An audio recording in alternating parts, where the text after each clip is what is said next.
Hello guys, and welcome to week 1 day 4 of my peak for the strongman competition. So today is Sunday and doing some axle bar deadlifts. As I've said previously, I've got axle bar deadlift in the competition.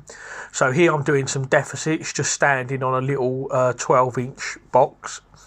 And today I had to do 12 sets of 5.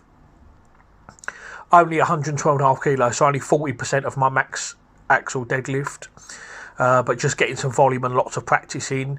On the top bit here, I'm just trying to squeeze my glutes at the top and just get used to like locking out the weight. Although the weight was easy for me, I elected to use straps because I wanted to save my grip as much as I could, because after this I was going to be doing frame carry, which of course I need all my grip strength for, so I didn't really want to fatigue my grip too much, so I just used straps. With these 12 sets I pretty much only had 60 seconds rest in between. This was quite a tough workout, and I didn't use a belt either, so I did 12 sets of deadlifts all beltless. I did have a bit of a lower back pump, so next time I will wear a belt. Notice I'm sweating quite there actually. I think on the last 2 sets I did have 2 minutes rest, but the first 10 sets literally 60 seconds rest, so it was literally go the whole time. 12 sets of 5, 60 seconds rest. So then moving on from that, frame carry. So I'm doing some drop and turn practice. So this is the first warm-up set, 130, carry it 5 metres, drop and turn back another 5. Okay, so here's a little tip for you now, if you want to increase your drop and turn quickly. So I'm doing 20 metres here, but I'm doing 4 lots of 5. So I'll do 5 metres, drop, carry back 5 metres, turn around, and although it's only 5 metres, this is good because it gets you used to practicing the drop and turn. In my competition I've got to do 15 metres drop and turn. The weight will be 300 kilos, so this is 210, so this is 70% of my max, so I'm using lighter weight here, but I'm trying to focus on speed and trying to be really quick.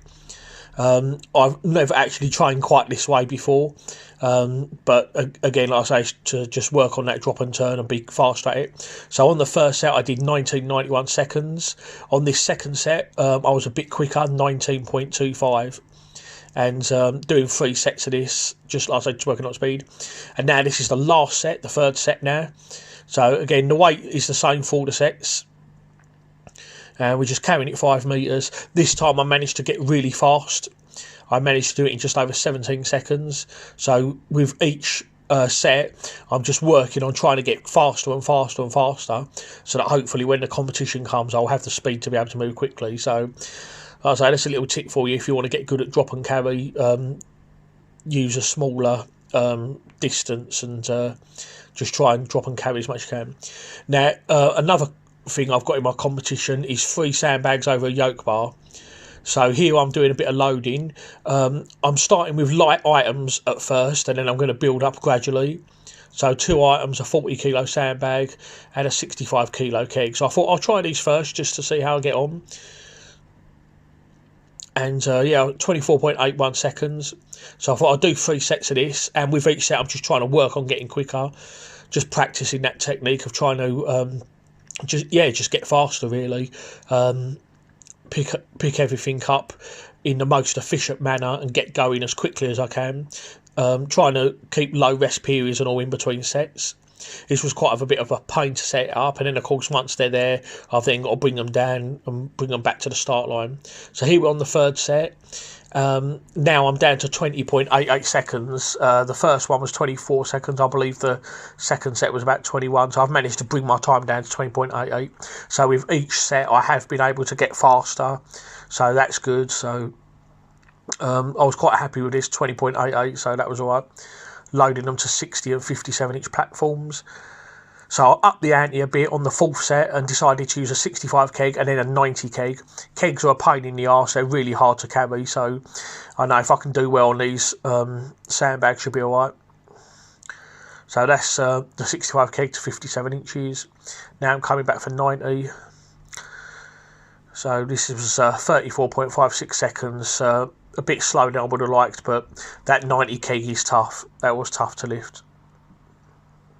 So I thought, okay, so what I'm going to do for the next set now is I'm going to put, instead of putting them onto the platforms, I'm now going to put them over a yoke and try to replicate how it's going to be on the competition. So instead of sandbags, I'm using yoke at the minute.